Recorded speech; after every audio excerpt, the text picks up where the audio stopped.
নাম ধরে বলবো না, এমন কিছু মুফতিরা তারা তাবিজের ব্যবসা করে, জর্দা পাতা খায়, তাবিজের ব্যবসা করে, এবং কি এই সমস্ত ধারণা করে যে আল্লাহ সর্বত্র বিরাজমান, আল্লাহর নিরাকার। এই ধারণা যারা করে ওদের পেছনে কি হবে না, কখনো সালাত হবে না। আমরা ওদেরকে অ্যাভয়েড করে চলবো। ওদের আকীদাই ঠিক না, ওদের মানহাজ ঠিক না। কিসের? ওদের পেছনে কিছু সালাত কিভাবে হবে?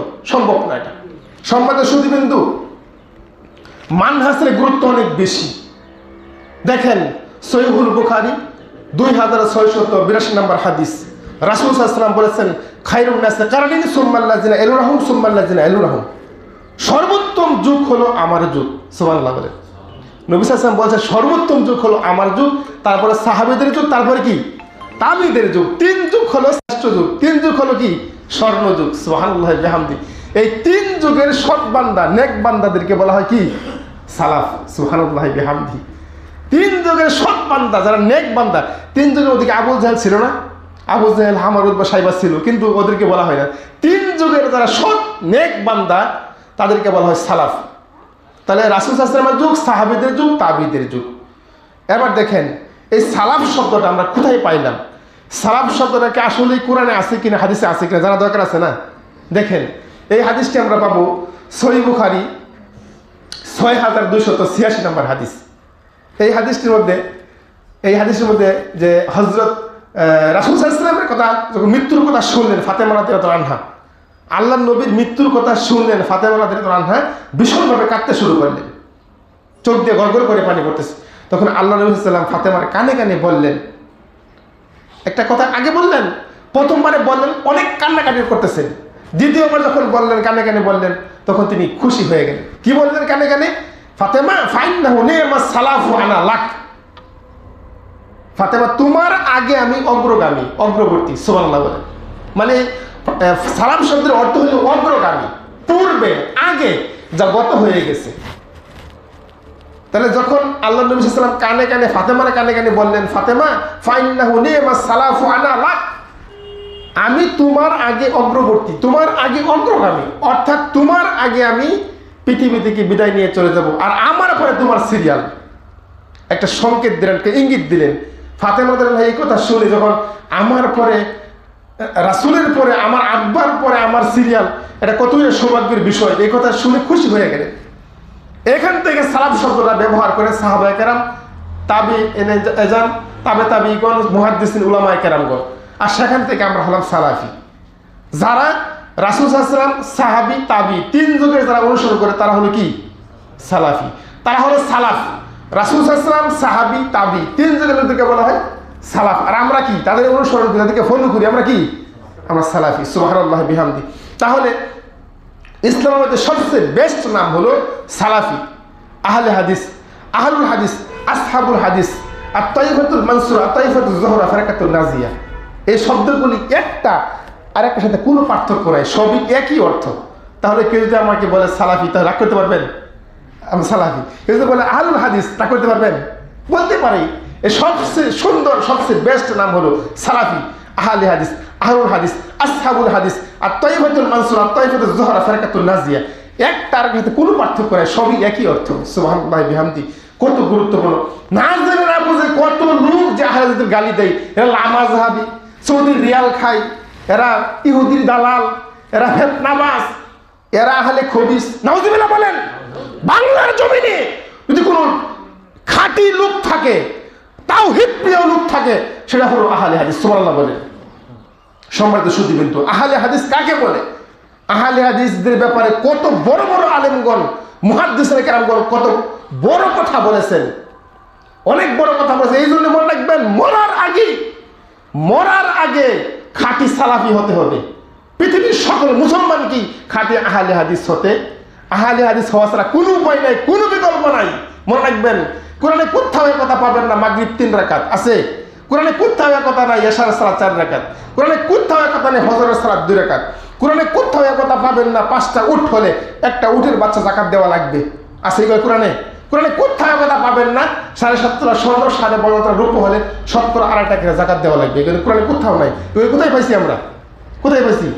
হাদিসের মধ্যে। আহলে হাদিস হওয়া ছাড়া, সহিহ হাদিস মেনে নেওয়া ছাড়া কোনো উপায় নাই, কোনো বিকল্প নাই।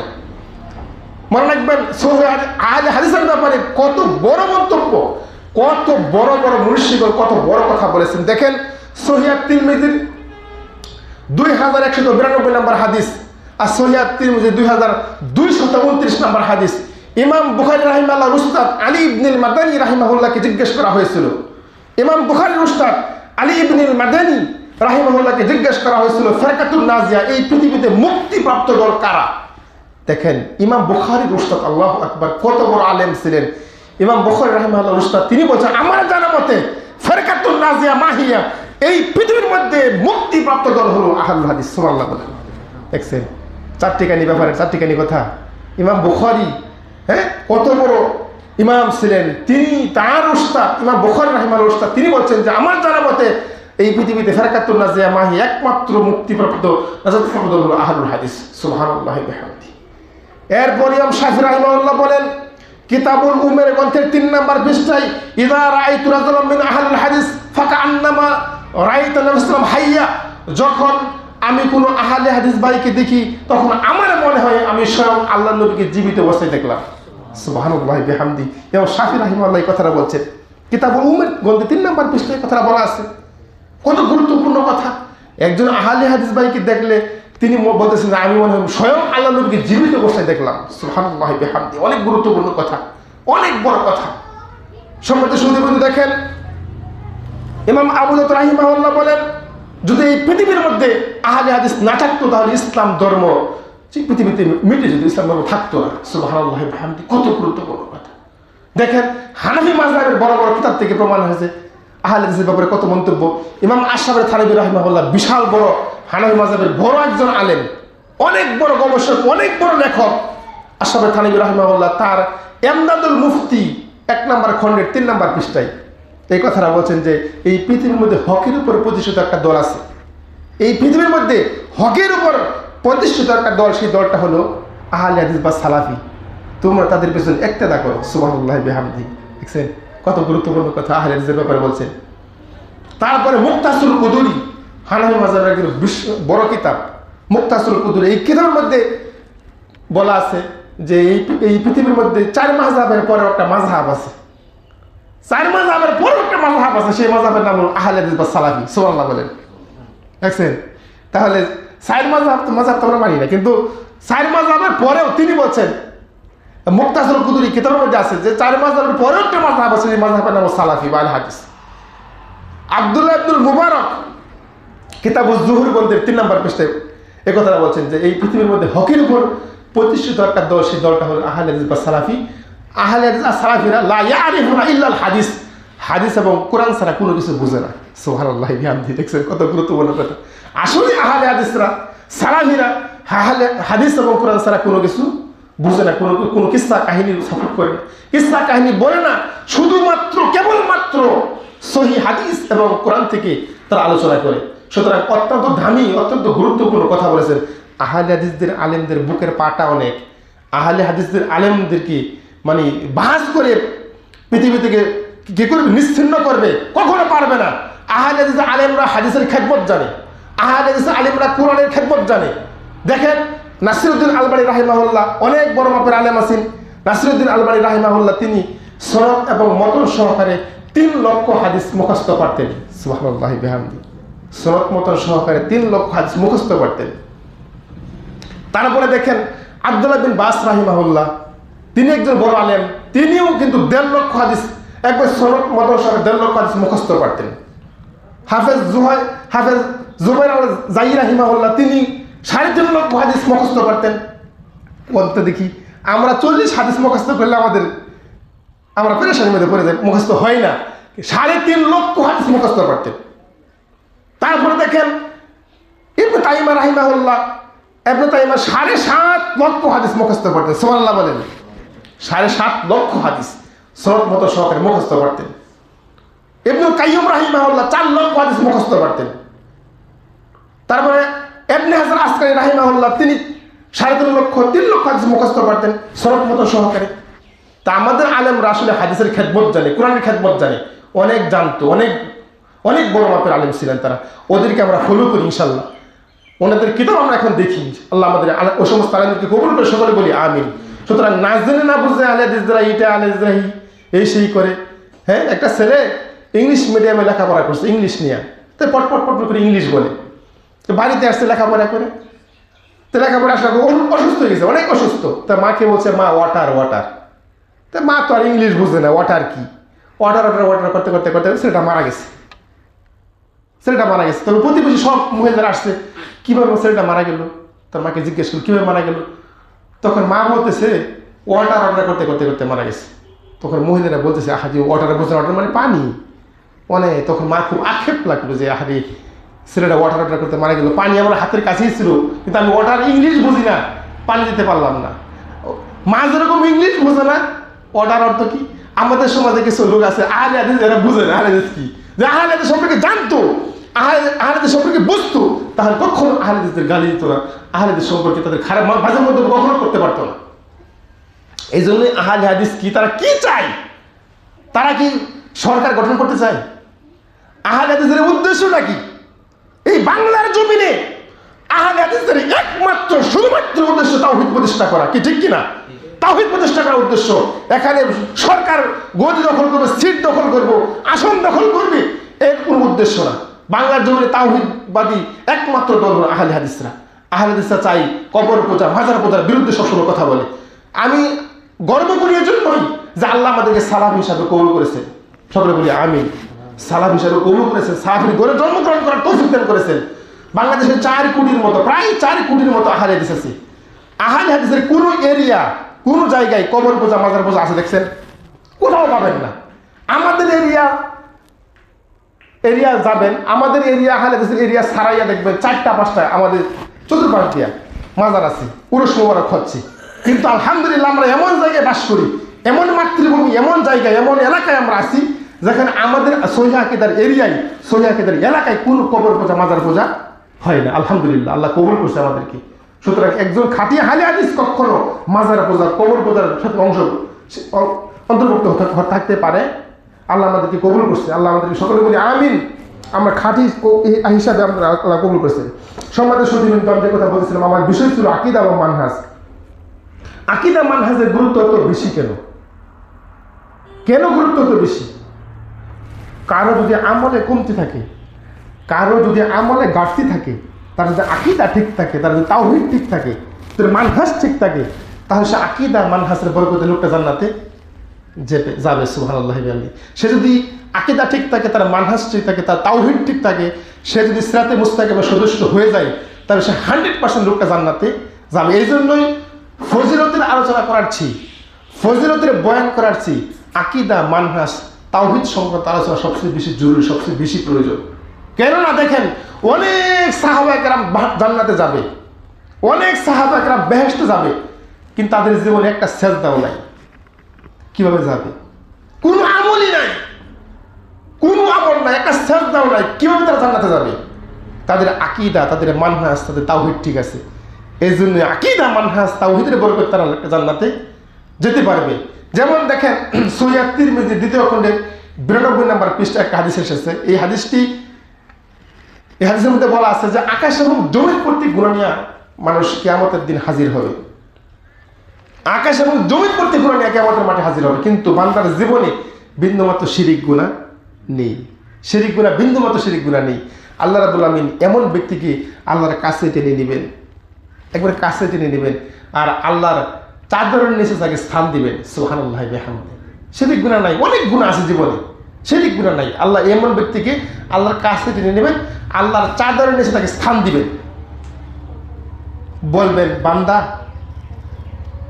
তোর জীবনে যে কত পাপ, কত জীবনে তুই গুনাহ করছস, দেখ 99টা পাপের খাতা ভর্তি, পাপে ভরপুর। 99টা পাপের খাতা ভর্তি, পাপ আর পাপ সব লেখা আছে। তখন আল্লাহ বলবে, বান্দারে, এই যে আমার ফেরেশতারা তোর পাপগুলি লিখছে, কিতাবের মধ্যে উঠাইছে, পাপগুলি লেখা আছে, আমার ফেরেশতারা পাপ লিখতে গিয়ে কোনো ভুল করছে কিনা, কোনো পাপ লিখতে গিয়ে বেশি লিখছে কিনা, কোনো ভুল করছে কিনা তুই দেখে নে, চোখ দিয়ে দেখে নে, পাপের খাতাগুলি দেখে নে। তখন ফেরেশতারা কি করবে, ওই বান্দা কি করবে, এই পাপের খাতাগুলি দেখবে, দেখে বলবে, রাব্বুল আলামিন, তোমার ফেরেশতারা কোনো ভুল করে নাই, এই পাপগুলি জীবনে সব আমি করছি, সব পাপ আমার আছে, ঠিকই লিখছে ফেরেশতারা। তখন আল্লাহ বলবেন, এতগুলি পাপ, তোর এক একটা পাপের খাতা ডান দিক দিয়ে চোখের দৃষ্টি যত দূর যায়, বাম দিক দিয়ে চোখের দৃষ্টি যত দূর যাবে, সামনে দিয়ে চোখের দৃষ্টি যত দূর যাবে, প্রত্যেকটি খাতা এত বড় হবে, পাপ আর পাপ। এমন টাইমে আল্লাহ বলবেন, বান্দারি তোর তো অনেক পাপ, তারপরেও তোর একটা নেকি আমার কাছে সংরক্ষণ আছে। সুবহানাল্লাহ বিহামদিহি। তখন বান্দা একটু আশ্বস্ত হবেন যে কি ব্যাপার, একটা নেকি আছে। তখন আমরা বলবেন, রব্বুল আলামিন আমার জীবনের 99টা পাপের খাতা ভর্তি, পাপ আর পাপ, আর একটা নেকি দিয়ে আমার কি হবে? আল্লাহ তুমি কি আমার সাথে মশকরা করতেছ, ঠাট্টা করতেছ? আল্লাহ বলবে, বান্দারে তোর সাথে আমি মশকরা করি নাই, ঠাট্টা করি নাই, তোর একটা নেকি আমার কাছে সংরক্ষণ আছে। এই যে চিরকুটটা, এই কাগজের টুকরাটা তুই রেখে দে, কাজে লাগবে তোর। তখন বান্দা বলবে, রব্বুল আলামিন এত পাপ আর পাপ জীবনে করছি, কিন্তু একটা নেকি, এটাতে কি হবে? আল্লাহ বলবে, বান্দা তুই রেখে দে, এই কাগজের টুকরাটা রেখে দে, কাজে লাগবে। যখন হাসরের দিন, কিয়ামতের দিন তার মিজানের পাল্লায় পাপ আর নেকি মাপা হবে, তখন দেখা গেছে ওই বান্দার পাপের পাল্লা একবারে ভারী, নেকির পাল্লা একবারে হালকা, একবারে হালকা। তখন আল্লাহ রাব্বুল আলামিন ওই বান্দাকে বলবেন, বান্দারে আইনা মেথাতুন, তোর কাগজের টুকরাটা কোথায়? তোমার কাগজের টুকরাটা কোথায়? তুমি নিয়ে এসো। তখন ওই বান্দাকে বলবেন, তার কথা তার পকেট থেকে বের করে দিবেন, রাব্বুল আলামিন এই যে আমার কাগজের টুকরাটা। তখন কি করা হবে? ফেরেশতারা ওই কাগজের টুকরাটা তার নিকির পাল্লার মধ্যে দিয়ে দিবে। নিকির পাল্লা দেওয়ার সাথে সাথেই নিকির পাল্লাটা ভারী হয়ে যাবে। সুবহানাল্লাহ বিহামদিহি। কত গুরুত্বপূর্ণ আমল, কত গুরুত্বপূর্ণ কথা। একবার নিকির পাল্লা হালকা ছিল, উপরে উঠা, দেওয়ার সাথে সাথেই পাল্লাটা ভারী হয়ে গেল। কি লেখা আছে? আশহাদু আল্লা ইলাহা ইল্লাল্লাহ ওয়া আশহাদু আন্না মুহাম্মাদান আবদুহু ওয়া রাসূলুহু। সুন্দর একটা তাওহীদ লেখা, কালেমা লেখা, মানে তার আকীদা ঠিক আছিল, তার মানহাজ ঠিক আছে, তার তাওহীদ ঠিক আছে, তাওহীদ নষ্ট হয় নাই, শিরিক নাই তার জীবনে, কি নাই? শিরিক গুনাহ নাই, শিরিক গুনাহ করছে, সব আমল বাতিল, সব বাতিল। 3 শ্রেণীর লোক চিরস্থায়ী জাহান্নামে যাবে, 3 শ্রেণীর লোক চিরস্থায়ী জাহান্নামে যাবে। তার মধ্যে একটা হলো শিরিক করে মারা গেছে, তওবা করার সুযোগ পায় নাই, লোকটা চিরস্থায়ী জাহান্নামে। 2 বিদআতকারী, বিদআত করে মারা গেছে, তওবা করার সুযোগ পায় নাই, লোকটা চিরস্থায়ী জাহান্নামে। 3 বেনামাজি, চিরস্থায়ী জাহান্নামে। বেনামাজি, তার তো নামাজি নাই, বেনামাজি নামাজ পড়ে না, আবার বলে কি নামাজ না পড়লে কি আমার ইমান খুব মজবুত, বলে কি বলে না? এই লোকটার মতো বেয়াদব, এই লোকটার মতো খারাপ লোক পৃথিবীর মধ্যে কেউ নাই। বেনামাজি, সুদখোর, ঘুষখোর, জুয়ানিখোর, এবাখোর, ফেন্সিখোর, গাঁজাখোর, তামাকখোর, বিড়িখোর, সবচেয়ে তো বেনামাজি কি খারাপ। একটা লোক নগদ সুদ খাচ্ছে, নগদ সুদ খাচ্ছে, কিন্তু তার সুদের গুনাহ মাফ হবে, সুদের গুনাহ কিছু জরিমানা হবে, খাটবে, কিন্তু ওই লোকটা আকীদার, ওই লোক নামাজ পড়ে, সুদ খাচ্ছে কিন্তু নামাজ পড়তেছে, ওই সুদের গুনাহ মাফ করে তাকে জান্নাতে দিবেন, জান্নাতের আশা আছে। কিন্তু যে বেনামাজি, ও জান্নাত আছে? এখন একটু দ্বিমত করতে পারেন যে হুজুর সুদখোর আবার সুদ জায়েজ নাকি? সুদ খাওয়া কি? সুদ খাওয়া জায়েজ মনে করবেন না, সুদের গুনাহ যেতেও বেনামাজি সবচেয়ে বেশি খারাপ। সুদ একটি মারাত্মক পাপ, সুদ একটি ভয়াবহ পাপ। যদি কোনো ব্যক্তি জেনে শুনে 1 টাকা সুদ খায়, এটা কঠিন একটা পাপ। যদি কোনো ব্যক্তি জেনে শুনে 1 টাকা সুদ খায়, 1 টাকা, ও জানে আমার এই 1টি টাকা সুদ ভিত্তিক লেনদেন থেকে আসছে, ও জানে আমার 1টি টাকা সুদি কারবার থেকে আসছে। যদি কোনো ব্যক্তি জেনে শুনে 1 টাকা সুদ খায়, আসাদু মিন সিত্তাতি সালাসুনা জিনা, 36 নারীর সাথে জেনা করলে যত পাপ হবে, জেনে শুনে 1 টাকা সুদ খেলে তার সাথে বেশি পাপ হবে। নাউজুবিল্লাহ বলে। 36 নারীকে রেপ করার পাপ হালকা, জেনে শুনে 1 টাকা সুদের পাপ বাড়ি। 36 নারীকে দর্শন করে যত পাপ হবে, জেনে শুনে 1 টাকা সুদ খেলে তার সাথে বেশি পাপ হবে। এই হাদিসটি পাবেন মুসনাদ আহমদ 22,007, মুসনাদ আহমদ 22,008, সিলসিলা সহিহা 1033, মাশকাতুল মাসাবি হাদিস নাম্বার 825 নম্বর হাদিস। সুতরাং সুদ একটি মারাত্মক পাপ, কিন্তু মনে রাখবেন বেনামাজি সবচেয়ে বেশি খারাপ লোক। কুকুরের সাথে বেশা বেনামাজি খারাপ, সিগারেটের সাথে অনেক খারাপ। বেনামাজি হয়ে কেউ মারা যায় না। আমাদের এই জন্য সালাফি বড় বড় আলেমরা বলছেন বেনামাজির কোনো জানাজা নাই, বেনামাজি মারা গেলে তাকে পুঁতে রাখতে হবে, কুকুরের মতো পুঁতে রাখতে হবে, বন্ধ করবে, পুঁতে রাখতে হবে। বেনামাজি জানাজা কোনো আলেম পড়বে না, কোনো হাফেজ সাহেব যাবে না, কোনো হুজুর যাবে না। বেনামাজি জঘন্য, সবচেয়ে বেশি খারাপ বেনামাজি। এই জন্য আল্লাহ আমাদেরকে নামাজি হিসাবে কবুল করে সকলে বলি আমিন। সম্মানিত সুধীবৃন্দু, তাহলে আমি যে কথা বলছিলাম, আকীদার কত দাম, আকীদার কত দাম, মানহাজের কত দাম। আকীদা কি জিনিস? যার আকীদা ঠিক থাকবে, শিরিক গুনাহ নাই, তার তাওহীদ ঠিক আছে, শিরিক গুনাহ থাকলে তাওহীদ নষ্ট হয়ে যায়, কালেমা নষ্ট হয়ে যায়, কালেমা থাকে না। তো কোনো ব্যক্তি যদি জেনে শুনে, জেনে বুঝে, ইচ্ছা করে ফজরের নামাজ ছেড়ে দেয়, ইচ্ছা করে ফজরের নামাজ ছেড়ে দেয়, যখন ওই লোকটা জোহর নামাজ পড়বে তখন আবার নতুন করে কালেমা পড়তে হবে, তার কালেমা বেরিশ হয়ে গেছে। আশহাদু আল্লা ইলাহা ইল্লাল্লাহ ওয়া আশহাদু আন্না মুহাম্মাদান আবদুহু ওয়া রাসূলুহু, কালেমা পড়ে, তাওবা করে, ইস্তিগফার পড়ে, তারপর তাকে নতুন করে ঈমান এনে জোহর নামাজ ছেড়ে পড়বে। অনেক কঠিন এবং জটিল। মনে রাখবেন আমার ভাইরা, আকীদার অনেক দাম, মানহাজের অনেক দাম। এজন্যই দেখবেন যে কোরআন হাদিস নিজের মতো করে বুঝতে চলবে না। আপনার মতো আপনি কোরআন আয়াত বুঝবেন, হাদিস বুঝবেন, নিজের মতো করে কোরআন বুঝতে চলবে না, হাদিস বুঝতে চলবে না। বুঝতে হবে এটা সাহাবায়ে কেরাম যেভাবে বলেছেন, রাসূল সাল্লাল্লাহু আলাইহি ওয়াসাল্লাম যেভাবে বলেছেন সেভাবে আমাদেরকে বুঝতে হবে। দেখেন অনেক কঠিন এবং জটিল বিষয়গুলি রাসূল সাল্লাল্লাহু আলাইহি ওয়াসাল্লাম যেভাবে কোরআন বলেছেন, সাহাবায়ে কেরাম যেভাবে বলেছেন এভাবে আমাদের বুঝতে হবে।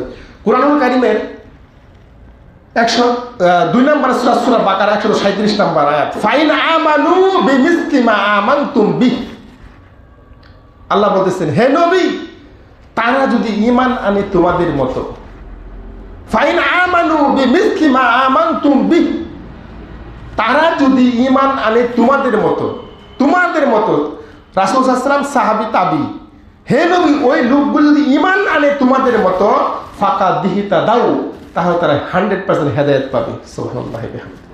তা আমাদের ঈমানটা, আমাদের আকীদাটা, আমাদের মানহাজটা হতে হবে কাদের মতো? সালাফদের মতো। আমাদের আকীদা, আমাদের ঈমান, তাওহীদ হতে হবে সালাফদের মতো।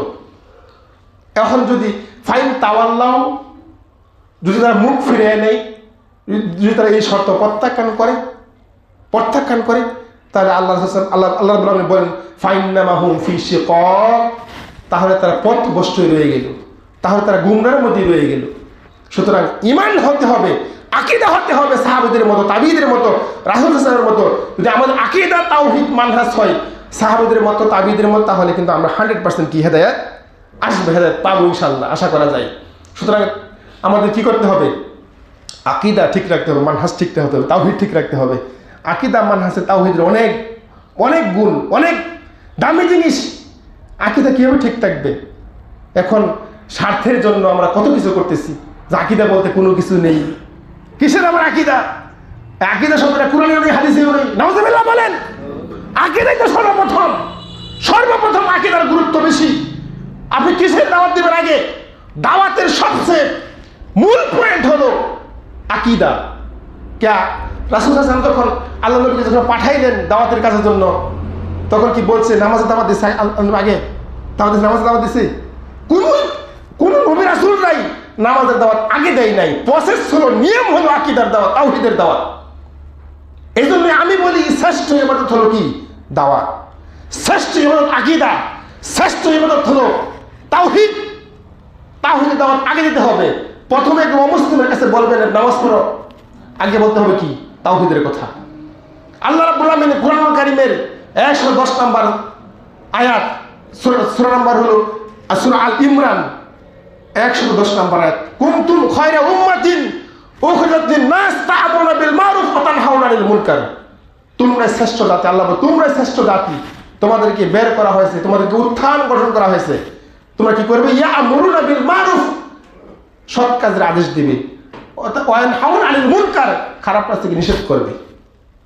তোমরা শ্রেষ্ঠ জাতি। তাহলে প্রথমে নামাজের কথা বলছে, এখানে নামাজের কথা বলে, এবং আরো আয়াত আছে অনেক। কুরআন কারীম 9 নম্বর সূরা তাওবা 71 নম্বর আয়াতে বলা আছে যে ওয়াল মুমিনুনা ওয়াল মুমিনাত বা'দুহুম আউলিয়াউ বা'দিন ইয়া'মুরুনা বিল মারুফ ওয়া তানহাউনা আনিল মুনকার। মুমিন নারী পুরুষ একে অপরের বন্ধু। এই আয়াতের মধ্যে বলছে তাদের দায়িত্ব কি? ইয়া'মুরুনা বিল মারুফ ওয়া তানহাউনা আনিল মুনকার, সৎ কাজের আদেশ দিবে, অসৎ কাজ নিষেধ করবে। প্রত্যেক নবী রাসূলরাই তাওহীদের দাওয়াত দিয়েছেন আগে, ঈমানের দাওয়াত দিয়েছেন আগে। ঈমান একটা দামি জিনিস, তাওহীদ একটা দামি জিনিস। তাওহীদ ছাড়া আপনি কখনো পার পাবেন না। আমল দিয়া কাজ হবে না, আমল না করলেও চলবে না। কিন্তু ওই যে আপনি চিল্লাইয়া বলবেন কিসের আকীদা, স্বার্থের জন্য, কিসের আকীদা, কিসের মানহাজ। সমাজের সুধীবৃন্দু অনেক দামি জিনিস। এই জন্যই সবসময় কি করতে হবে, যে যখন আমরা ইবাদত বন্দেগী করব যেন আমার কোনো শিরিক না থাকে, শিরিক না হয়। শিরিক যদি থাকে তাহলে কি হবে, ইবাদত কি হবে, বাতিল হয়ে যাবে, সব বাতিল, সব বাতিল। আপনি যত বন্দেগী করছেন, জীবন 10 বার হজ করছেন, শিরিক গুনাহ করছেন, করে ফেলছেন, আপনার বন্দেগী সব বাতিল হয়ে যাবে। ইন্নাহু মান ইউশরিক বিল্লাহি ফাকাদ হারামাল্লাহু আলাইহি জান্নাহ। নিশ্চিত আল্লাহর সাথে শিরিক করবে, ফাকাদ হারামাল্লাহু আলাইহি জান্নাহ, তার জন্য জান্নাত হারাম। ওয়া মাওয়াহুন নার, তার থাকার জায়গা কোথায়, জাহান্নাম। ওয়া মা লিয-যালিমিনা মিন আনসার, তার জন্য সাহায্যকারী, সুপারিশকারী থাকবে। আল্লাহু আকবার, অনেক কঠিন। এজন্য আহলে হাদিস ভাইরা, সালাফি ভাইরা কখনো শিরিকের সাথে আপোষহীন, শিরিকের সাথে কখনো তারা আপোষ করে না, প্রশ্রয় দেয় না শিরিককে। একজন খাঁটি আহলে হাদিস, খাঁটি সালাফি কখনো শিরিক প্রশ্রয় দেয় না। সালাফি হওয়ার চেষ্টা করেন, আহলে হাদিস হওয়ার চেষ্টা করেন। শিরিক একটা জঘন্য অপরাধ, মাজার পূজা, কবর পূজা অনেক বড় অপরাধ। আমরা আমাদের সমাজে তাবিজ কবজ দেওয়া, আমাদের কত ভাইয়েরা তাবিজ দিচ্ছি, আমাদের সহিহাকিদের বাইদের মধ্যে অনেকে তাবিজ দিচ্ছি, তাবিজের ব্যবসা করতেছে, আবার অনেক বাচ্চাদেরকে তাবিজ দেওয়া হচ্ছে। এটা আরেক বড়, অনেক বড় শিরিক, অনেক বড় অপরাধ। এই শিরিক থেকে আমাদের বাঁচতে হবে।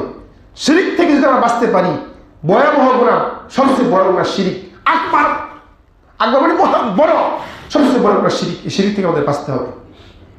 সম্মানিত সুধীবৃন্দু, শিরিকের তাহলে আমরা প্রথম হলো তাওহীদ। তাওহীদের পরে, ইমানের পরে যে দায়িত্ব, সবচেয়ে বড় দায়িত্ব হলো আমাদের কি, সালাত। সালাত একটা দামি ইবাদত, গুরুত্বপূর্ণ ইবাদত। সামনে মাহে রমজান আসতেছে, বলেন দেখি যে ইবাদতের জগতে সবচেয়ে দামি, সবচেয়ে গুরুত্বপূর্ণ ইবাদত কোনটি বলতে পারেন? ইবাদতের জগতে সবচেয়ে দামি, সবচেয়ে ভারী, সবচেয়ে গুরুত্বপূর্ণ ইবাদত সিয়াম। সুবহানাল্লাহি ওয়া বিহামদিহি, অনেক দামি ইবাদত। কেননা একটা হাসরের দিন যখন আল্লাহ রাব্বুল আলামিন বান্দাদেরকে নেকি দিবে, হস্তান্তর করবে, ফেরেশতারা নেকি দিবে। ফেরেশতা বলবে রাব্বুল আলামিন এই লোকটা তো দান করছে, আল্লাহ বলবে নেকি দিয়ে দাও। ফেরেশতা বলবে হজ করছে এই লোকটা, নেকি দিয়ে দাও। ফেরেশতা বলবে এই লোকটা তো যাকাত দিছে, নেকি দিয়ে দাও। ফেরেশতা এক পর্যায়ে বলবে রাব্বুল আলামিন এই লোকটা তো সিয়ামও রাখছে, আমি নেকি দিয়ে দিই। আল্লাহ বলবে ফেরেশতারে তুই সব দিয়ে দিবি, আমি কি দিব? আসাউলি ওয়া আনা আজদিবি, বান্দা শুধুমাত্র কেবলমাত্র আমি আল্লাহকে খুশি করার জন্য সিয়াম রাখছি, আমি সিয়ামের নেকি আমি নিজ হাতে প্রদান করব। সুবহানাল্লাহি ওয়া বিহামদিহি। আবু সাঈদ খুদরি রাদিয়াল্লাহু তাআলা আনহু বলেন, রাসূল সাল্লাল্লাহু আলাইহি ওয়াসাল্লাম বলেছেন, মান সাওমা ইয়াওমান ফি সাবিলিল্লাহ বা'দাল্লাহু ওয়াজহাহু আলিন-নাস 70 খরিফান, যে ব্যক্তি আল্লাহকে খুশি করার জন্য, আল্লাহকে সন্তুষ্ট করার জন্য একটা সিয়াম রাখবে, একদিন সিয়াম রাখবে, বা'দাল্লাহু ওয়াজহাহু আলিন-নাস 70 খরিফান, ওই ব্যক্তিকে জাহান্নাম থেকে সরিয়ে দেওয়া হবে 70 বছরের পর। সুবহানাল্লাহি ওয়া বিহামদিহি। শুধু তাই নয়, রাসূল সাল্লাল্লাহু আলাইহি ওয়াসাল্লাম বলেছেন, মান সাওমা ইয়াওমান ফি সাবিলিল্লাহ, যে ব্যক্তি আল্লাহকে খুশি করার জন্য একটা সিয়াম রাখবে, একদিন সিয়াম রাখবে, আল্লাহ রাব্বুল আলামিন ওই ব্যক্তিকে জাহান্নাম থেকে সরিয়ে দিবেন, বা'দাল্লাহু ওয়াজহাহু আলিন-নার 100, ওই ব্যক্তিকে জাহান্নাম থেকে সরিয়ে দেওয়া হবে 100 বছরের পর। শুধু তাই নয়, রাসূল সাল্লাল্লাহু আলাইহি ওয়াসাল্লাম বলেছেন, মান সাওমা ইয়াওমান ফি সাবিলিল্লাহ, যে ব্যক্তি আল্লাহকে খুশি করার জন্য একটা সিয়াম রাখবে, জাআলাল্লাহু বাইনাহু খন্দক মা বাইনাস সামা ওয়াল আরদ, ওই ব্যক্তির মাঝে আর জাহান্নামের মাঝে একটা গর্ত হবে, যে গর্তের দূরত্ব হবে আকাশ এবং জমিন সমান দূরত্ব। অর্থাৎ যে ব্যক্তি আল্লাহকে খুশি করার জন্য একটা সিয়াম রাখবে, ওই ব্যক্তিকে জাহান্নাম থেকে সরিয়ে দেওয়া হবে 500 বছরের পর। একটা সিয়াম রাখলে জাহান্নাম সরিয়ে যাবে 70 বছরের পর, আর একটা সিয়াম রাখলে জাহান্নাম তার কাছ থেকে সরে যাবে 100 বছরের পর, একটা সিয়াম রাখলে জাহান্নাম তার কাছ থেকে সরে যাবে 500 বছরের পর। সব মিলিয়ে যদি কোনো ব্যক্তি আল্লাহকে খুশি করে সিয়াম রাখে, সিয়ামের বিনিময় কি? জান্নাত। সুবহানাল্লাহি ওয়া বিহামদিহি। সিয়ামের বিনিময় জান্নাত। যে সিয়াম রাখবে সে জান্নাতে যাবে। সিয়ামের কোনো নেকি নাই, নেকি আছে? সিয়ামের নেকি 500, 1000, 50,000, 1 লাখ, 1 কোটি, 2 কোটি এরকম নেকি আছে? এরকম নেকি সিয়ামের কোনো পরিমাণ নাই, নেকির কোনো পরিমাণ নাই। সিয়ামের বিনিময় কি? জান্নাত। জান্নাত আর কিছু নয়। আর সাওমুলি ওয়া আনা আজিজি বিহি, আল্লাহ বলেন বান্দা সিয়াম শুধু আমার জন্য রাখছে, আমি আর নেকি নিজ হাতে প্রদান করব। এই জন্য ইবাদতের জগতে সবচেয়ে দামি, সবচেয়ে গুরুত্বপূর্ণ ইবাদত হলো সিয়াম। আর আমরা এটাও জানি যে ইবাদতের জগতে সবচেয়ে পাওয়ারফুল ক্ষমতাধর ইবাদত কি? ক্ষমতাধর ইবাদত হলো দান। দান শক্তিশালী ইবাদত, এই কথাই ঠিক। রাসূল সাল্লাল্লাহু আলাইহি ওয়াসাল্লাম বলেছেন কোনো ব্যক্তি গোপনে দান করে তাহলে আল্লাহর রাগ একবারে মিটে যায়। সুবহানাল্লাহি ওয়া বিহামদিহি। কথার কথা, আল্লাহ আপনার সাথে রাগ করছে কোনো কারণে, অসন্তুষ্ট, হজ করলে রাগ মিটবে না। জাকাত দিলে মিটবে না, সিয়াম রাখলে মিটবে না, ভাঙবে না। যদি কোনো ব্যক্তি গোপনে গোপনে দান করে তাহলে আল্লাহর রাগ একবারে পানি হয়ে যায়, মিটে যায়। সুবহানাল্লাহ। রাসূল সাল্লাল্লাহু আলাইহি ওয়াসাল্লাম যে কোনো ব্যক্তি দান করে, দান মানুষের পাপকে মিটিয়ে দেয়, পানি যেমন আগুনকে নিভিয়ে দেয়। রাসূল সাল্লাল্লাহু আলাইহি ওয়াসাল্লাম বলেছেন কোনো ব্যক্তি দান করে কবরের শাস্তি বন্ধ হয়ে যায়। রাসূল সাল্লাল্লাহু আলাইহি ওয়াসাল্লাম বলেছেন কোনো ব্যক্তি দান করে, দান কাল কিয়ামতের দিন থেকে, হাসরের দিন থেকে দান ছায়া দিবে। রাসূল সাল্লাল্লাহু আলাইহি ওয়াসাল্লাম কোনো ব্যক্তি দান করে, আসসাদাকাতু বুরহান, দান হলো দলিল, দান হলো দলিল যা দিয়ে কিছু দখল করা যায়। দান এত পাওয়ারফুল ইবাদত, এত ক্ষমতার ইবাদত দান, কিন্তু তারপরেও কি দানের নেকি নিজ হাতে দিবে আল্লাহ? দিবে? নিজ হাতে দিবে না। সিয়ামের নেকি নিজ হাতে দিবে। আচ্ছা বলেন দেখি, ইবাদতের জগতে সবচেয়ে যত ইবাদত পৃথিবীতে আছে, যত ইবাদত আছে, সকল ইবাদত হলো সালাতের গোলাম। কথা বুঝেন না? সালাত হলো হেড। যত ইবাদত আছে সকল ইবাদত সালাতের গোলাম। সালাত হলো সবচেয়ে ক্ষমতাধর ইবাদত, সবচেয়ে পাওয়ারফুল ইবাদত সালাত। সালাত অসুস্থ দেখে, রোগী দেখে, আপনি জীবনে একবার পড়বেন দূরের কথা, আপনি বৎসরে একবার পড়বেন দূরের কথা, আপনি মাসে একবার পড়বেন দূরের কথা, আপনি সপ্তাহে একবার পড়বেন দূরের কথা, দৈনিক কয়বার? পড়তেই হবে। পুরুষ নামাজ ছেড়ে দেবে সুযোগ আছে? পুরুষ নামাজ ছেড়ে দেবে এই সুযোগ নাই। সালাত এমন দামি ইবাদত, সর্বপ্রথম হাসরের দিন আল্লাহ হিসাব নেবে কে? সালাত। ইন্নামা ইউহাসাবু বিহিল আবদু ইয়াওমাল কিয়ামাতি সালাত ফাইন সালাহু সাইয়্যিদুল আমালি। সর্বপ্রথম আল্লাহ যে জিনিসটা ধরবেন বান্দা কি, সেটা হলো সালাত। ফাইন সালাহাত সালাহু সাইয়্যিদুল আমালি। যারা সালাতের হিসাব ঠিক আছে তার সমস্ত আমল ঠিক। সুবহানাল্লাহ। সমস্ত আমল ঠিক, তার হজ ঠিক, যাকাত ঠিক, সিয়াম ঠিক, সব ঠিক থাকবে। আর সালাত ঠিক নাই, কোনো আমল কাজে লাগবে না। কোনো আমল কাজে লাগবে না। আপনি 10 বার হজ করছেন, 1 কোটি টাকা দিয়া মসজিদ নির্মাণ করছেন, 1 কোটি টাকা খরচ করছেন, কিন্তু আপনার যদি বলে সালাত নাই, কাজ হবে না। সালাত ঠিক আছে, সব ঠিক আছে, সালাত ঠিক নেই, কোনো কিছু ঠিক নাই। এজন্যই আল্লাহর নবী মুয়াজ্জিনে জাবালকে বলে, মুয়াজ্জিনে জাবাল শোনো, আউসানি বিআশি কালিমাতিন, মুয়াজ্জিনে জাবাল আমি তোমাকে 10টা বিষয়ের মধ্যে দিচ্ছি। 10টা বিষয়ের একটা খুব গুরুত্বপূর্ণ বিষয় হলো মুয়াজ লা তুশরিক বিল্লাহি শাইয়্যা, কখনো কোনোদিন আল্লাহর সাথে শিরিক করো না। ওয়াইন কুতিলতু ওয়াইন হুররিকতু, যদি তোমাকে টুকরো টুকরো করা হয়, যদি তোমার আগুনে পুড়ে ছাই করে দেওয়া হয়, তারপরে কখনো শিরিক করো না। 2 নম্বর উপদেশ মুয়াজ ওয়াল আক, পিতা মাতার অবাধ্য হবে না। পিতা মাতা যদি তোমাকে তার সম্পদ থেকে তোমাকে বঞ্চিত করে, ত্যায্যপুত্র করে, তারপরে কখনো পিতা মাতার অবাধ্য হবে না। 3 নম্বর উপদেশ মুয়াজ শোনো, লা ওয়ালা তাতরুকান্না সালাতান মাকতুবাতান মুতাআম্মিদান ফাইন্না মান তারাকা সালাতান মাকতুবাতান মুতাআম্মিদান ফাকাদ বারিয়াত জিম্মাতুল্লাহ। মুয়াজ খবরদার, কখনো ইচ্ছা করে ফরজ নামাজ ছেড়ে দিও না, কখনো কোনোদিন ইচ্ছা করে ফরজ সালাত ছেড়ে দিও না। যারা ইচ্ছা করে ফরজ নামাজ ছেড়ে দেয় তাদের উপর থেকে আল্লাহর দায়িত্ব উঠে যায়, রাসূলের দায়িত্ব উঠে যায়, তাদের উপর আল্লাহর কোনো দায়িত্ব থাকে না, রাসূলের কোনো দায়িত্ব থাকে না। সালাত একটা দামি ইবাদত, একটা গুরুত্বপূর্ণ ইবাদত। এজন্য মুয়াজ সাবধান, কখনো এই কাজটা করিও না। বাইরে রাজুলে ওয়া শিরকে তারকুস সালাত, যে ব্যক্তি নামাজ আদায় করে সে মুমিন, যে ব্যক্তি নামাজ আদায় করে না সে কি? কাফের। মসজিদে আযান হয়েছে, যে ব্যক্তি নামাজ পড়তে আসলো সে মুমিন, যে ব্যক্তি নামাজ পড়তে আসলো না সে কি? নামাজ পড়তে আসতো না কিন্তু বাসায় পড়লো, ঘরে পড়লো, বাড়িতে পড়লো, সে কি? যে ব্যক্তি মসজিদে আযান হয়েছে, যে ব্যক্তি নামাজ পড়তে আসলো সে পরিপূর্ণ মুমিন, জামাতে আসলো পরিপূর্ণ মুমিন। যে ব্যক্তি আসতো না সে মুমিন, বাসায় পড়লো, ঘরে পড়লো, সে মুমিন কিন্তু পরিপূর্ণ মুমিন না। পরিপূর্ণ মুমিন হতে গেলে তাকে অবশ্যই 5 ওয়াক্ত সালাত জামাতে আসতে হবে। আল্লাহ কবুল করে সকলে বলি আমিন। আমরা পরিপূর্ণ মুমিন হই, সে যাতে আমরা মুনাফিকের জন্য আমাদের মধ্যে না থাকে, মুনাফিকের জন্য সওয়াব না থাকে। আমরা জামাতে ওজুর ছাড়া যেন জামাত নষ্ট না হয়, জামাত ছুটে না যায়, জামাতে আসতেই হবে। অন্ধ ব্যক্তিকে আল্লাহ নবী ছাড় দেন নাই, জামাতে আসতে হবে। সম্মানিত সুধীবৃন্দু, ইসলামের এত বড় খলিফা উমর রাদিয়াল্লাহু তাআলা আনহু, দ্বিতীয় খলিফা ছিলেন। উমর রাদিয়াল্লাহু তাআলা আনহু একদিন ফজরের নামাজ ইমামতি করতেছিলেন, তো হঠাৎ করে ঘাতক এসে, শত্রু এসে উমরকে বিষযুক্ত ছুরি দ্বারা উমরকে ক্ষত বিক্ষত করে দিলেন। উমর রাদিয়াল্লাহু তাআলা আনহু জমিনে বেহুশ হয়ে পড়ে গেলেন। এরপরে উমরকে মসজিদ থেকে নিয়ে যাওয়া হলো। আপনি বিশ্বাস করুন, যখন উমরের জ্ঞান ফিরলো, হুঁশ হলো, উমর বললেন না আমার ছেলে কোথায়, উমর বললেন না আমার মেয়ে কোথায়, উমর বললেন না আমার সম্পদ কোথায়, আমার স্ত্রী কোথায়, আমার অমুক কোথায়, তুমুক কোথায়, একথা বললেন না। সর্বপ্রথম উমর বললেন সঙ্গী সাথী শোনো, লোকেরা কি নামাজ পড়ে নিয়েছে? লোকেরা কি নামাজ পড়ে নিয়েছে?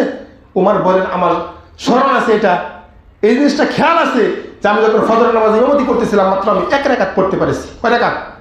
1 রাকাত পড়ছি, 1 রাকাত পড়তে পারি নাই। এর আগে আমাকে ক্ষত বিক্ষত করে দেওয়া হয়েছিল। তো উমর হুশ হওয়ার পর উমর বললেন, লোকেরা কি নামাজ পড়ে নিয়েছে? তখন বলা হলো, হ্যাঁ, লোকেরা নামাজ পড়ে নিয়েছে। উমর বললেন, শোনো, লাহাজ্জা ফিল ইসলামের ইমান তারকুস সালাত, লাহাজ্জা ফিল ইসলামের ইমান তারকুস সালাত। ইসলামে ওই ব্যক্তির কোনো জায়গা নেই, ইসলামে ওই ব্যক্তির কোনো স্থান নেই যে ব্যক্তি ইচ্ছা করে 1 রাকাত নামাজ ছেড়ে দিবে। আমি উমরের কি হবে? আমি উমরের কি হবে? এবং ইশারা করতে, আমি উমরের কি হবে? আমি মনে হয় কাফির হয়ে গেলাম, মনে হয় মুশরিক হয়ে গেলাম, আমার 1 রাকাত নামাজ ছুটে গেছে। তো উমরের 1 রাকাত নামাজ ছুটে গেছে, মাত্র 1 রাকাত ছুটে গেছে। উমর নিজেকে কাফের মনে করতেছেন, কুফরি আশঙ্কা করতেছেন, আমি মনে কাফের হয়ে গেলাম। আর আমার আপনার জীবনের 10 বছর 20 বছর একটা রাকাতও নাই, নামাজই পড়ি নাই, তাহলে আমি কি আছি? কাফের হয়ে গেছি না? এই জন্য আমার ভাইরা, নামাজ ছেড়ে দেওয়ার কোনো সুযোগ নাই। 1 রাকাত নামাজ উমরের ছুটে গেছে, উমর নিজেকে কাফের মনে করতেছেন। আর আমার জীবনে কত নামাজ বর্জন হয়ে গেছে, করেছি, কত নষ্ট করেছি, সেই খবর আমরা রাখি না। সুতরাং নামাজ ছেড়ে দেওয়ার কোনো সুযোগ নাই। সাহাবায়ে কেরাম এবং আল্লাহর নবী অন্য কোন ইবাদত ছাড়লে কাফের মনে করতেন না, কিন্তু নামাজ ছেড়ে দিলে কাফের মনে করতেন। এটা সব সাহাবারাই, সকল আলিম ওলামারা একমত যে নামাজ ছেড়ে দিলে কাফের। এবং আবু হানিফা রাহিমাহুল্লাহ যিনি বলছেন যে ব্যক্তি নামাজ আদায় করে না তাকে জেলখানায় বন্দি করে তাকে কি করতে? পিটাতে হবে। এই হাদিসটির এর এক হাদিস আসছে, রাসূলুল্লাহ সাল্লাল্লাহু আলাইহি ওয়াসাল্লাম বলছেন, শোনো আমার সাহাবারা, শোনো, উমিরতু আন উকাতিলান নাস হাত্তা ইয়াশহাদু আল্লা ইলাহা ইল্লাল্লাহ। ও আমার সাহাবারা, শোনো, মারবো না হয় মরবো, যুদ্ধ চালিয়ে যাবো। উমিরতু আন উকাতিলান নাস হাত্তা ইয়াশহাদু আল্লা ইলাহা, যতক্ষণ মানুষ কালেমা না পড়বে, স্বীকার না করবে, নামাজ আদায় না করবে, অতক্ষণ মানুষ যুদ্ধ চালিয়ে যাবো, মারবো না হয় মরবো। ফাইদা ফাআলু আসলামু দিমাউহুম, যদি তারা নামাজ আদায় করে, কালেমা পড়ে, নামাজ আদায় করে, তাহলে আমি নবীর পক্ষ থেকে তাদের রক্ত ও সম্পদ বৈধ। সুবহানাল্লাহ, রক্ত সম্পদ বৈধ। আর যারা নামাজ আদায় করে না, তাদের রক্ত সম্পদ কি? হারাম, অবৈধ। তাহলে অত্র হাদিসের আলোকে ইমাম আবু হানিফা রাহিমাহুল্লাহ বলছেন যে ব্যক্তি নামাজ আদায় করে না, তাদেরকে জেলখানায় বন্দি করে পিটাতে হবে। এবং শাফি রাহিমাহুল্লাহ বলছেন ওদেরকে কুরবানি করতে হবে। এবং আহমদ বিন হাম্বল রাহিমাহুল্লাহ তিনি বলছেন ইচ্ছা মতো বেতলাঘাত করতে হবে। অত্র হাদিসের আলোকে বলতেছেন স্বামী নামাজ পড়ে, সৌদি আরবে বড় বড় সালাফি বিদ্যানগর বলছেন স্বামী নামাজ পড়ে স্ত্রী পড়ে না, বিবাহ কি হয়েছে? বিবাহ বাতিল। স্বামী নামাজ পড়ে স্ত্রী পড়ে না, বিবাহ বাতিল। কোন মেম্বার লাগবে না, চেয়ারম্যান লাগবে না, কাজী লাগবে না, বিবাহ বাতিল। এমনি বাতিল হয়ে গেছে বিবাহ। এই জন্য নামাজ ছেড়ে দেওয়ার কোনো সুযোগ নেই আমার ভাইরা। খুব দামি ইবাদত। দেখেন কয়েকটা হাদিস বলতেছি। উমামা বাহির রাদিয়াল্লাহু তাআলা আনহু বলেন, রাসূল সাল্লাল্লাহু আলাইহি ওয়াসাল্লাম বলেছেন, মান খারাজা মিন বাইতিন মুতাহহারাতান ইলা সালাতিল মাকতুবাতা, যে ব্যক্তি ওযু করে বাড়ি থেকে, বাসা থেকে ওযু করে মসজিদে ফরজ নামাজ পড়তে আসবে, জামাতে আসবে, রাসূল সাল্লাল্লাহু আলাইহি ওয়াসাল্লাম বলেছেন, ফাআজরহু, তার আমলনামায় এত নেকি দেওয়া হবে, তার আমলনামায় এত নেকি দেওয়া হবে, কাআজরিল হজ্জিল মুহরিম, একজন ইহরামদারী হাজী, একজন হাজী হজ করে যত নেকি পাবে তত নেকি দেওয়া হবে। সুবহানাল্লাহি বিহামদি। অনেক গুরুত্বপূর্ণ হাদিস।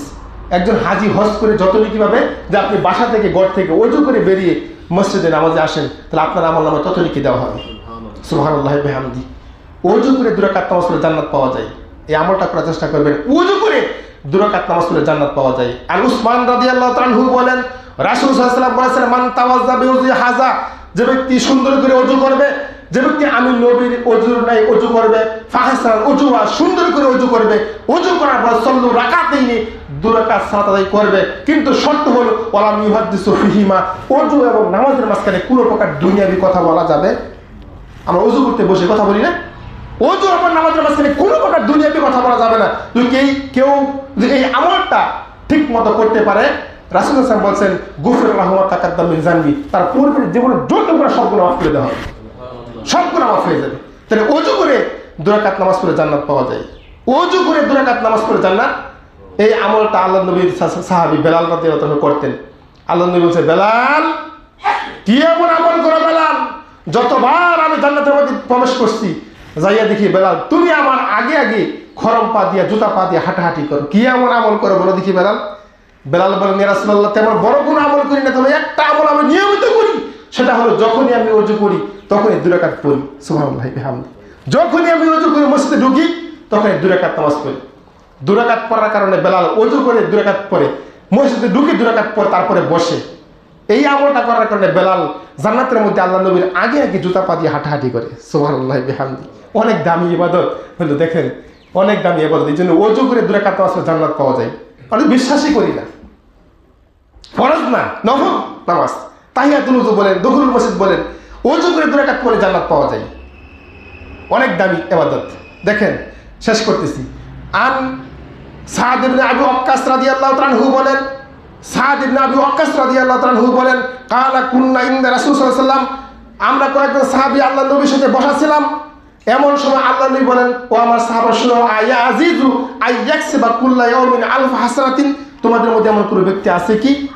ও সাহাবা শুনো, তোমাদের মধ্যে এমন কোনো ব্যক্তি আছে কি দৈনিক অল্প সময়ে 1000 নেকি অর্জন করবে, 1000 নেকি কামাই করবে, এমন কোনো ব্যক্তি আছে? ফাস আলু, একজন সাহাবী দাঁড়িয়ে গেলেন, দাঁড়িয়ে বলেন, ইয়া রাসূলুল্লাহ কাইফা হাদুনা আইয়াকসিবা কুল্লা ইয়াউমিন আলফ হাসানাতিন, আমাদের মধ্যে একজন লোকে দৈনিক অল্প সময়ে অল্প পরিশ্রমে 1000 নেকি অর্জন করবে, কামাই করবে, কিভাবে? ইয়া রাসূলুল্লাহ কিভাবে এটা? রাসূল সাল্লাল্লাহু আলাইহি ওয়াসাল্লাম বললেন, ইউসাব্বাহু মিআতা তাসবিহাতিন, যে ব্যক্তি দৈনিক গুনে গুনে আঙ্গুলে গুনে গুনে সুবহানাল্লাহ সুবহানাল্লাহ সুবহানাল্লাহ এই তাসবিহটা 100 বার পাঠ করবে, ফায়াকতুবু লাহু, তার জন্য বরাদ্দ করা হবে, তার আমলনামায় দেওয়া হবে আলফা হাসানাতিন, 1000 নেকি। সুবহানাল্লাহি বিহামদি, 1000 নেকি দেবে। শুধু তাই নয়, আও ইউহাত্তু আলফা খাতিয়াতিন, তার জীবন থেকে 1000 গুনাহ কি করা হবে? মাফ করে দেওয়া হবে। সুবহানাল্লাহি বিহামদি। অনেক গুরুত্বপূর্ণ আমল, এগুলি করার চেষ্টা করে। ব্যবসা করতেছেন, কৃষিকাজ করতেছেন, যখন আপনি ওযু লাগবে না, গোসল লাগবে, তখন আপনি পড়তে পারেন সুবহানাল্লাহ সুবহানাল্লাহ। আপনি আঙুলে গুনে গুনে 100 বার পড়লে 1000 গুনাহ কি হবে?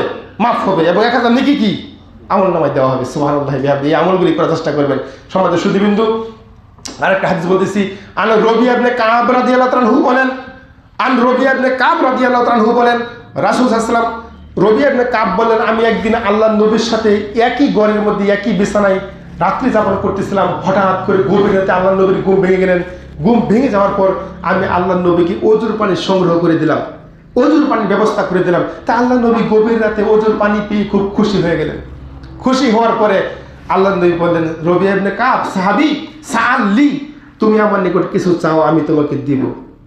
তো রবিয়া ইবনে কাব চিন্তা করলেন যে আল্লাহর নবীর কাছে কি চাওয়া যায়, চাইলে বড় জিনিস চাইবো, ছোট জিনিস চাইবো না। অনেক ভেবে চিন্তে রবিয়া ইবনে কাব বললেন, ইয়া রাসূলুল্লাহ, আল্লাহ রাসূল, মুরাফাতাকা ফিল জান্নাহ, বুঝেন, অনেক বুঝে গেছেন, মুরাফাতাকা ফিল জান্নাহ, আমি আপনার সাথে জান্নাতে থাকতে চাই, নবীর সাথে জান্নাতে থাকতে চাই। দেখি 4টিখানি কথা। তখন সাহাবী, রাসূল সাল্লাল্লাহু আলাইহি ওয়াসাল্লাম বলে, সাহাবী আওয়াগাইরা জালিক, তুমি এই জিনিসটা বাদ দিয়ে অন্য একটা জিনিস চাও, এটা বাদ দাও। আল্লাহ নবী খেয়াল করলেন নাই, আল্লাহ নবী বুঝতেই পারলেন নাই যে এই সাহাবী এত বড় একটা জিনিস দাবি করবে, না হয় তিনি এই কথা বলতেন না। তো দ্বিতীয়বার বললেন, সাহাবী আওয়াগাইরা জালিক, তুমি এটা বাদ দাও, অন্য একটা জিনিস চাও। দ্বিতীয়বার বললেন, হুজুর বললেন, হুয়া লাখ হুজুর, আমি ওটাই চাই। আবার তৃতীয়বার বললেন, আওয়াগাইরা জালিক, সাহাবী এটা বাদ দাও। তৃতীয়বার লোকটা বললেন, মুরাফাতাকা ফিল জান্নাহ, আমি জান্নাতে থাকতেছি আপনার সাথে। তখন রাসূল সাহেব বললেন, সাহাবী শুনো, আইন্নি বিকাসরাতে সুজুদ, আইন্নি বিকাসরাতে সুজুদ, বেশি বেশি নফল পড়িও, বেশি বেশি সুন্নতগুলি ঠিক মতো পড়িও, বেশি বেশি নফল সুন্নত ঠিক মতো আদায় করিও। যারা বেশি বেশি নফল সুন্নত ঠিক মতো আদায় করবে, ওদের জন্য আল্লাহ নবী সুপারিশ করবে। সুবহানাল্লাহি বিহামদি। নামাজ না পড়লে ওদের জন্য নবী সুপারিশ করবে না। বেশি বেশি সুন্নতগুলি ঠিক মতো পড়িও, আইন্নি বিকাসরাতে সুজুদ, বেশি বেশি সাজদা করিও। তার মানে কই সাজদা করবেন? মজারে না, 5 বার আল্লাহর ঘরে আসতে হবে। বেশি বেশি নফল ঠিক মতো পড়িও, বেশি বেশি সুন্নতগুলি পড়িও। এই জন্য দৈনিক 12 রাকাত নামাজ। উম্মে হাবিবা রাদিয়াল্লাহু তাআলা আনহা বলছেন, উম্মে হাবিবা রাদিয়াল্লাহু তাআলা বলছেন, যে দৈনিক 12 রাকাত নামাজ ঠিক মতো আদায় করবে। কয় রাকাত? 12 রাকাত। আরবা রাকাতান কাবলা যুহর, যুহরের পূর্বে কয় রাকাত? 4 রাকাত। রাকাতাইনে বাদাল যুহরের পরে 2 রাকাত। রাকাতাইনে বাদাল মাগরিব, মাগরিবের পরে 2 রাকাত। রাকাতাইনে বাদাল ইশা, ইশার পরে 2 রাকাত। রাকাতাইনে কাবলাল ফজর, ফজরের পূর্বে কয় রাকাত? 2 রাকাত। এই মোট 12 রাকাত নামাজ যে ব্যক্তি ঠিক মতো আদায় করবে, রাসূল সাল্লাল্লাহু আলাইহি ওয়াসাল্লাম বলছেন, বানাল্লাহু বাইতা ফিল জান্নাহ, তার জন্য বেহেশতের মধ্যে বারাকা নির্মাণ করা হবে। সুবহানাল্লাহি বিহামদি। নামাজ অনেক দামি ইবাদত, নামাজ অনেক গুরুত্বপূর্ণ ইবাদত। সবচেয়ে দামি ইবাদত হলো নামাজ। আপনি 10 বার হজ করছেন, কাবা করে জিয়ারত করছেন, আপনি অনেক টাকা দানবীর অনেক টাকা দান করছেন, কিন্তু নামাজ যদি আপনার জীবনে না থাকে, তাহলে কিন্তু কোনো আমলই কাজে লাগবে কোনো কাজে লাগবে না। এই জন্য আসলে নামাজে হওয়ার চেষ্টা করি, বেনামাজি যেন না হয়। আমাদের সমাজ থেকে এমন মসজিদের কমিটি, আলহামদুলিল্লাহ এই সমাজের মসজিদের কমিটি অনেক তত ইয়ং বয়সের, আমি মনে করি এরকম কমিটি দরকার, নামাজি হওয়া দরকার। মসজিদের কমিটি অনেকে সুদ খায়, দাড়ি নাই মুখের মধ্যে, অনেক এরকম জায়গা আছে। কিন্তু আলহামদুলিল্লাহ আমি এই এলাকার, এই সখীপুর এলাকার যে কীর্তন খোলার সখীপুর এলাকার ভাইদের প্রতি আমি খুব সন্তুষ্ট। আলহামদুলিল্লাহ ওনাদের যে আমল আকিদা এবং ওনাদের যে প্রচার প্রসার, আলহামদুলিল্লাহ আমি অনেক সন্তুষ্ট আপনাদের প্রতি। আল্লাহ আপনাদেরকে সালাম হিসাবে কবুল, সকলে বলি আমিন। খাঁটি সালাম হিসাবে কবুল, সকলে বলি আমিন। সম্মানিত সুধীবৃন্দু, সবাই বেশি নিয়ে ফেলাইছি, এই জন্য আমি দুঃখিত, আপনাদের কাছে ক্ষমা চাই। আসলে খুতবা লম্বা করা ঠিক না। আল্লাহ আমাদেরকে সালাম হিসাবে, খাঁটি সালাম হিসাবে কবুল করো। আমরা যেন আকিদা মানহাজ ঠিক রাখতে পারি, আল্লাহ কবুল করে, সকলে বলি আমিন। ওয়া আখিরু দাওয়ানা আলহামদুলিল্লাহি রাব্বিল আলামিন। আসসালামু আলাইকুম ওয়া রাহমাতুল্লাহি ওয়া বারাকাতুহু।